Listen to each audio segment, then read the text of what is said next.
Hello everyone, this is Pragya Pandey from Rouse Academy for Competitive Exams Bhopal, and this is our special series on daily news review. In our previous video, I have asked few questions, so let's see their solution first. And the first question was, recently Skyhawk is in the news and it is associated with which of the following, and correct answer is it is the drone. Next question was, a governor hold office for a period of 5 years, under which article it is mentioned in Indian Constitution, and correct answer is article 156. So without wasting any time, let's see what is in the news. So first news here is talking about, जहाँ पर supreme court बात कर रहा है कि hate speech को देखिए and करने की ज़रूरत है. सुप्रीम कोर्ट ने रिसेंटली ये गवर्नमेंट के साथ मिलकर ये डिसाइड किया और गवर्नमेंट को डायरेक्ट किया है कि हमें ऐसे स्टेप्स लेने की आवश्यकता है जिसकी वजह से जो हेट स्पीच है और हेट क्राइम्स है जो सोसाइटी में लगातार बढ़ते जा रहे हैं, इन पर लगाम लगाई जा सके. देखिए, गवर्नमेंट ने यहाँ पर ये भी एक्सेप्ट किया है कि जो हेट है उसे एक रिलीजियस कलर दे के उसके पीछे छुपना ये सही बात नहीं है, लेकिन यहाँ पर भी आवश्यकता है. जो हमारे सुप्रीम कोर्ट है, यहाँ पर देखिए स्टेटमेंट भी आपको दिखाई देगा जस्टिस KM जोसेफ का, कि भाई वैसे तो यूजुअली क्या होता है, गवर्नमेंट को ऐसे केसेस में इन्वॉल्व नहीं हम करवाना पसंद करते, बट जो सर्टेन केसेस होते हैं जहाँ पे रिलीजियस फ्रीडम, हार्मनी या ऑर्डनरी प्रोग्रेस की बात की जाती है, जो बहुत ज़्यादा अफेक्टेड एरिया है, ऐसी जगह पर हमें मिलकर काम करने की आवश्यकता है. वहीं पर इन्होंने रिमार्क देते हुए ये भी बताया कि उत्तर प्रदेश में कोर्ट में सिर्फ इतना इन्फॉर्म अभी तक किया गया है कि 580 केसेस ऐसे केसेस रजिस्टर्ड हैं जो कि हेट स्पीच के हैं, और ये 580 केसेस सिर्फ और सिर्फ 2021 और 22 के हैं. वहीं इनमें से 160 केसेस आपको ऐसे देखने मिलेंगे जो सो मोटो कॉग्निजेंस के तहत लिए गए हैं by the Uttar Pradesh police. वहीं उत्तराखंड की हम बात करें तो ऐसे 118 केसेस यहाँ पर देखने के लिए मिल जाते हैं. साथ ही बहुत सारे टीवी चैनल्स भी ऐसे हैं जो ऐसे मिस प्रोपेगेंडा यहाँ पर फैलाने की कोशिश करते हैं, उसके बारे में भी यहाँ जिक्र किया गया है. और रिसेंटली आपको याद हो तो कल की न्यूज़ में ही ये था कि PIB ने ऐसे बहुत सारे चैनल जो राष्ट्रपति, प्रधानमंत्री सबके बारे में गलत न्यूज़ फैलाते हैं या उनके किसी भी न्यूज़ का एक गलत तरीके से यूज़ करके जनता तक पहुंचाते हैं, ऐसे बहुत सारे चैनल्स पर एक्शन लिया गया है. साथ ही देखिए यहाँ पर ये बात भी कही गई है कि जब हम मीडिया की बात करते हैं तो हमें फ्री और बैलेंस्ड मीडिया की आवश्यकता है. बट ये फ्री और बैलेंस्ड मीडिया फ्री तो है, लेकिन यहाँ पर किसी भी तरीके का चेक एंड बैलेंस देखने के लिए नहीं मिलता. ठीक है, यहाँ पर डायरेक्टली सुप्रीम कोर्ट ने गवर्नमेंट को बोला है कि ये जो TV चैनल्स हैं आपको इन्हें रेगुलेट करने की ज़रूरत है. ठीक है, और इनके थ्रू किसी भी तरीके का कोई हेट क्राइम, कोई स्पीच हमें फैलाने की आवश्यकता नहीं है. कई बार आपने देखा होगा डिबेट्स होती हैं, कोई कोई स्टेटमेंट दे देता है और उसका रिजल्ट कॉन्सिक्वेंस ये होता है कि कम्युनिटीज़ में आपस में यहाँ हमें लड़ाई झगड़े देखने के लिए मिलते हैं. सो यहाँ पर बहुत अच्छा स्टेटमेंट दिया गया है कि जो भी TV चैनल के एंकर्स होते हैं, पैनलिस्ट होते हैं, उनको ये बहुत अच्छे से अपने दिमाग में ये बात रखनी चाहिए कि वो पब्लिक में आके TV पर बोल रहे हैं और इन्हें अपने दिमाग से सोच समझकर बोलने की आवश्यकता है. ठीक है, राइट टू फ्रीडम है, एक्सरसाइज ऑफ फ्रीडम का मतलब ये है कि आपको फ्रीडम के साथ एक रिस्पॉन्सिबिलिटी भी मिलती है कि आप सोसाइटी में एक बैलेंस बनाकर रखें. चलिए, ठीक है, अगर हम बात करें तो रिसेंटली NCRB की एक रिपोर्ट आई थी जिसमें उन्होंने बताया था कि 2014 में जो हेट स्पीच के केसेस थे वो 323 हुआ करते थे, लेकिन आज की डेट में हम बात करें 2020-21 की तो उनकी संख्या 1500 से भी ज़्यादा हमें यहाँ पर देखने के लिए मिलती है. सो इसी के साथ आपको याद रखना है कि जब हम बात करते हैं हेट स्पीच की तो देखिए आर्टिकल हमारा 295A इंडियन IPC का बोलता है, ऐसी कोई भी स्पीच, राइटिंग या साइन जो कि मेलिशियस इंटेंट से किया जा रहा है, जो किसी सिटीज़न को इंसल्ट करने के लिए किया जा रहा है, उसके रिलीजन को इंसल्ट करने के लिए किया जा रहा है, उसकी रिलीजियस बिलीफ को हर्ट करने के लिए किया जा रहा है, वो क्रिमिनल ऑफेंस है और ऐसे काम के लिए फ़ाइन और साथ ही साथ 3 साल तक का इम्प्रिजनमेंट यहाँ पर देखने के लिए मिलेगा. चलिए, तो ये तो था हेट स्पीच के बारे में. साथ ही आपको देखिए यहाँ पर कुछ इंटरप्रिटेशन सुप्रीम कोर्ट की बहुत इंपॉर्टेंट हो जाती हैं रिगार्डिंग विद हेट स्पीच, जिसमें सबसे इम्पॉर्टेंट हो जाती है रामजी लाल मोदी केस 1957. ठीक है, यहाँ पर 5 जजेस की एक सुप्रीम कोर्ट बेंच बैठी थी जिन्होंने वैलिडिटी ऑफ सेक्शन 295A के बारे में यहाँ पर डिस्कस किया गया था। ठीक है, वहीं आर्टिकल 19 क्लॉज सब क्लॉज 2 जो कि परमिट करता है reasonable restriction on freedom of speech and expression for the sake of public order. Supreme Court ने रिजॉन्ड किया था a more severe type of blasphemy that is done with the intent to outrage the religious sensibility of any group is punishable under section 295 clause A. Along with that आप superintendent central prison Fatehgarh versus Ram Manohar Lohia case 1960 को भी यहाँ पर पढ़ सकते हैं, क्योंकि इस तरीके के केस आपको देखने मिल सकते हैं कि कैसे हेट स्पीच हमारे यहाँ की पूरा जो सोसाइटी है उसको इम्पैक्ट करता है। अलॉन्ग विद दैट आप Amish Devgan versus Union of India 2020 का केस भी पढ़ सकते हैं, और S Rangarajan etcetera versus P Jagjivan Ram case भी यहाँ पर देख सकते हैं। चलिए moving on to the next article, and this article is very very very important. देखिए human right watch world report 2023 यहाँ पर आ गई है। ठीक है, इसे 22 भी लिखा जा रहा है क्योंकि ये रिसेंटली ही आती है, प्रीवियस ईयर को लेकर यहाँ पर आती है। ये इस रिपोर्ट का 33rd एडिशन है और यहाँ पर बोला जा रहा है कि इंडियन अथॉरिटीज़ जो हैं they are intensified and broadened their crackdown on activist group. ठीक है, and the media throughout the year. तो जितनी भी हमारी मीडिया है और जितने भी हमारे एक्टिविस्ट ग्रुप हैं उनकी तरफ जो हमारी गवर्नमेंट है उसका रवैया बिल्कुल भी अच्छा नहीं रहा है। ये मैं नहीं बोल रही हूँ, ये इस रिपोर्ट में बोला जा रहा है। अलॉन्ग विद दैट ये रिपोर्ट यहाँ पर ये भी क्लेम कर रही है कि जो हमारी करंट सेंट्रल रूलिंग पार्टी है, जो गवर्नमेंट है, ये अब्यूजिव और डिस्क्रिमिनेटरी पॉलिसीज़ लेकर आती है टू रिप्रेस दी माइनॉरिटीज़। देखिए, क्योंकि ये ह्यूमन राइट से रिलेटेड आर्टिकल और ह्यूमन राइट से बहुत सारे क्वेश्चंस हमें हमारे एग्जाम्स में देखने के लिए मिल जाते हैं। हम अगर गवर्नमेंट पॉलिसीज़ या इंटरवेंशन की बात करें, ह्यूमन रिसोर्स की बात करें या फिर इशू रिलेटेड टू डेवलपमेंट की बात करें, ये सारे हमें देखने के लिए मिलते हैं। So now the question comes, what are human rights. देखिए, जब हम ह्यूमन राइट्स की बात करते हैं तो ये वो इनहेरेंट राइट होते हैं जो हर ह्यूमन को irrespective of race, sex, nationality, ethnicity, language, religion या किसी भी तरीके के स्टेटस के परे होते हैं। इसमें इंक्लूड होता है कि उनके पास राइट टू लाइफ है, लिबर्टी है, फ्रीडम फ्रॉम स्लेवरी है, टॉर्चर से फ्रीडम है, ओपिनियन रखने की उनके पास आज़ादी है, अपने आप को एक्सप्रेस करने की आज़ादी है, काम करने की, एजुकेशन की, and number of rights and freedoms are here. So इसी के लिहाज से इंडिया में एक कमीशन है हमारा which is the national human right commission, जो कि डिफाइन करता है ह्यूमन राइट को as the right to life, liberty, equality and dignity of the individual, जिसे गारंटी प्रोवाइड करता है हमारा कॉन्स्टिट्यूशन। ऑल राइट, चलिए सो आगे आ जाते हैं। What is human right watch. ठीक है, ह्यूमन राइट वॉच के बारे में यहाँ पर बात करें तो ये एक इंटरनेशनल नॉन गवर्नमेंट ऑर्गेनाइजेशन है जिसको 1978 में यहाँ पर फाउंड किया गया था, और इसका प्रीवियस नाम था, आप बहुत अच्छे से याद रखेंगे, हेलसिंकी वॉच। ठीक है, सो इसका नाम हेलसिंकी वॉच था। इनिशियली इसका एम था इन्वेस्टिगेट करना जो राइट है उनका क्या अब्यूज़ हो रहा है कंट्रीज़ में, और इसके लिहाज से एक हेलसिंकी अकॉर्ड साइन किया गया था।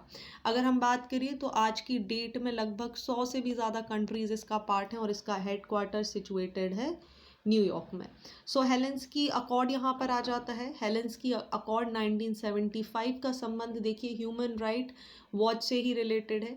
ये एक मेजर डिप्लोमेटिक एग्रीमेंट है जिसे हेलसिंकी फिनलैंड में हालांकि इसको साइन किया गया था, और ये पहली conference on security and cooperation in Europe के तहत ये निकल कर आया था। ठीक है, और इसका प्राइमरी काम क्या था कि ये जो टेंशन है सोवियत और वेस्टर्न ब्लॉक्स के बीच में उसको ख़त्म करना, और gradually it emerge as a institute जो कि दुनिया भर में ह्यूमन राइट्स के लिए काम कर रहा है या उसके बारे में देख रहा है। चलिए सो बात कर लेते हैं इस पूरी रिपोर्ट की फाइंडिंग्स क्या हैं। तो ये बोल रहे हैं कि जो हमारी सेंट्रल गवर्नमेंट है it is promoting Hindu majoritarian ideology सबसे पहले। ठीक है, देखते जाएंगे एक एक करके, बहुत इंपॉर्टेंट हो जाता है। ये अथॉरिटीज़ ये प्रोवोक करने का काम कर रहे हैं, इनके जितने भी डिसीजन होते हैं वो डिस्क्रिमिनेटरी होते हैं, और इस टाइम पीरियड की अगर हम बात करें तो जो रिलीजियस माइनॉरिटीज़ के खिलाफ वायलेंस है वो बहुत ज़्यादा बढ़ गया है। साथ ही यहाँ पर ये रिपोर्ट बोलती है कि गवर्नमेंट के जो डिस्क्रिमिनेटरी स्टांसेस हैं टुवर्ड द माइनॉरिटीज़ कम्युनिटी, चाहे हम बात कर लें वुमेंस के खिलाफ होने वाले अत्याचारों की, और इसमें इन्होंने एक बहुत बड़ा एग्जाम्पल पुट किया है, that is Bilkis Bano rape victims का यहाँ पर रिलीज होना, उसको बहुत हाईलाइट किया गया है। अलॉन्ग विद दैट इन्होंने बताया है कि जब आर्टिकल 370 की आपकी गवर्नमेंट बात करती है तो 370 के हटने के बाद भी, और उसका सब्सिक्वेंट क्या रहा, क्रिएशन ऑफ 2 यूटीज जो कि हमारी जम्मू कश्मीर और लद्दाख है, स्टिल गवर्नमेंट क्या कर रही है, बहुत सारे रिस्ट्रिक्शन यहाँ पर इम्पोज किए हुए हैं। लोगों को अभिव्यक्ति की आज़ादी नहीं है, वो असेंबली नहीं कर पा रहे हैं, और इससे उनके ह्यूमन राइट्स का वायोलेशन हो रहा है। अलॉन्ग विद दैट यहाँ पर ये भी बोला गया है कि अथॉरिटीज़ जब जम्मू एंड कश्मीर की पब्लिक सेफ्टी एक्ट और अनलॉफुल एक्टिविटीज़ प्रिवेंशन एक्ट में भी यहाँ पर गलत तरीके से काम करती हुई नज़र आ रही हैं। साथ ही देखिए यहाँ पर ये जो रिपोर्ट है ये बोल रही है कि जो कश्मीर वैली में सिख और हिंदू माइनॉरिटी के ऊपर जो अटैक हुए उस पर भी एक सस्पिशन इन्होंने यहाँ पे अपना शो किया है कि शायद इसमें किसी भी तरीके का इन्वॉल्वमेंट हो सकता है। हालांकि इस रिपोर्ट में सुप्रीम कोर्ट की कुछ रूलिंग्स को भी बहुत अच्छे से वेलकम किया गया है, जिसमें से सबसे अच्छा अप्रिशिएट इन्होंने किया है सुप्रीम कोर्ट का liberal step toward the sedition law. साथ ही इन्होंने जो सुप्रीम कोर्ट का रूलिंग आया था abortion right to all women, उसको भी यहाँ पर बहुत ज़्यादा सराहना दी है। अलॉन्ग विद दैट इन्होंने जो 2 फिंगर टेस्ट है सुप्रीम कोर्ट का, उस पर बैन लगाने के लिए भी इसको बहुत ज़्यादा सराहा है। ठीक है, हालांकि इन्होंने ये भी मेंशन नहीं किया है कि जो right of Muslim female student of wearing हिजाब है एजुकेशनल इंस्टीट्यूट पर, उस पर किसी भी तरीके का कोई डिसीजन हमें यहाँ पर देखने के लिए नहीं मिला है। सो आप देखिए कितनी कीन स्टडी यहाँ पर की जाती है एक ह्यूमन राइट वॉच रिपोर्ट के द्वारा। ठीक है, तो ये बहुत ज़्यादा इंपॉर्टेंट चीज़ें हैं जो आपको पता होना चाहिए। यहाँ पे फंडामेंटल राइट का जिक्र किया गया है, तो आपको पता होना चाहिए आर्टिकल 14 से लेकर 32 तक हमारे फंडामेंटल राइट्स के बारे में बात की गई है। वहीं अगर हम स्टैट्यूटरी प्रोविजन देखें रिगार्डिंग विथ ह्यूमन राइट्स, तो that is the protection of human right act 1993, जिसको अमेंड किया गया था 2019 और इस्टेब्लिश किया गया था NHRC under this particular act. ठीक है, साथ ही इससे मिलती जुलती कुछ रिपोर्ट हैं वो भी आप याद रखेंगे, जैसे human right report on India, ये US स्टेट डिपार्टमेंट रिलीज़ करता है। वहीं freedom in the world report, इसे भी US बेस्ड एक फ्रीडम हाउस लॉन्च करता है। और अगर हम बात करें ह्यूमन राइट वॉच रिपोर्ट की, तो आपको मैंने ऑलरेडी बता दिया है इसको रिलीज़ करने वाली ऑर्गेनाइजेशन कौन सी है हमारी, दैट इज़ हेलसिंकी वॉच, या इसको human right watch international non government organisation भी बोलते हैं। चलिए आगे बढ़ते हैं, लेकिन अगर आपने अब तक हमारे चैनल को लाइक नहीं किया है, so do like our channel and subscribe it to never miss any updates. Also, if you want to give wings to your preparation, do visit Rouse Academy for competitive exams। हमारी दोनों शाखाएं हैं, भोपाल में भी और इंदौर में भी। आप जहां पर भी रहते हो, no matter where you are, हम आपके पास सफलता की राह ज़रूर पहुंचाएंगे। चलिए आगे बढ़ते हैं अगले आर्टिकल की तरफ, जहां बात की जा रही है अल-फूज़ा में देखा गया है decline in visiting water birds. देखिए एक यहाँ पर एक रिपोर्ट रिलीज़ की गई है जिसका नाम है एशियन वाटर बर्ड सेंसस 2023। इसमें ये बताया गया है एशियन वाटर बर्ड सेंसस 2023 में जो हमारी पॉपुलेशन ऑफ माइग्रेटरी बर्ड है वो धीरे धीरे यहाँ पर कम होती जा रही है। और बेसिकली अगर हम बात करें अल-फूज़ा की, तो यहाँ पर ये विजिटिंग जो वाटर बर्ड्स है ये हमें इनका डिक्लाइन देखने के लिए मिलता जा रहा है। सो ये जो सर्वे है ये जॉइंटली किया गया था by the social forestry wing of the forest department and birders एपुजोना अ बर्ड वॉचर ग्रुप, और इन्होंने रिकॉर्ड किया 15,335 बर्ड्स ऑफ 117 स्पीशीज़। ठीक है, अगर हम लास्ट ईयर के सर्वे की बात करें तो यहाँ पे जिन बर्ड को साइट किया गया था वो लगभग 9,500 से भी ज़्यादा थी। अब देखिए सर्वे की सबसे चौंकाने वाली बात क्या रही है, पिछले साल जब यहाँ पर जो चेक किया गया था, मेजर किया गया था, तो जो हमारी डक स्पीशीज़ होती हैं जो जैसे northern शॉवलर, common teal and Eurasian vision, जिनको यहाँ पे साइट किया गया था, इस बार इस सर्वे में ये बिल्कुल भी देखने के लिए नहीं मिली हैं, विच इंडिकेट्स कि क्लाइमेट चेंज की वजह से ये जो नंबर ऑफ बर्ड्स हैं जो यहाँ पर विजिट कर रही हैं इस रीजन में, इनकी संख्या हमें धीरे धीरे कम देखने को मिलती जा रही है। ठीक है, सो आप इनके नाम याद रखेंगे। अलॉन्ग विद दैट देखिए पॉइंट यहाँ पर आ जाता है, मैंने बोला एशियन वाटर बर्ड सेंसस। ठीक है, सो अगर हम Asian water bird census India के कॉन्टेक्स्ट में बात करें, AWC इंडिया की, देखिए AWC जो है एशियन वाटर बर्ड सेंसस, ये पार्ट है global water bird monitoring programme का, जो कि इंटरनेशनल वाटर बर्ड सेंसस निकालता है along with the coordination of wetland international. पहली चीज़ जो आप याद रखेंगे। ठीक है, सो जब हम IWC की बात करते हैं तो ये एक मॉनिटरिंग प्रोग्राम है जो ऑपरेट करता है 143 कंट्री में, यहाँ से इंफॉर्मेशन निकालता है जब हम वाटर बर्ड्स की बात करते हैं या वेटलैंड साइट्स के बारे में बात करते हैं। वहीं अगर हम वेटलैंड इंटरनेशनल की बात करें तो ये global non for profit organisation है जो पूरी तरीके से डेडिकेटेड है for the conservation and restoration of wetland. ठीक है, तो ये सारे प्रोग्राम पैरेलल चलते हैं। अगर हम AWC इंडिया की बात करें तो ये जॉइंटली रन किया जाता है by the Bombay natural history society and wetland international के द्वारा।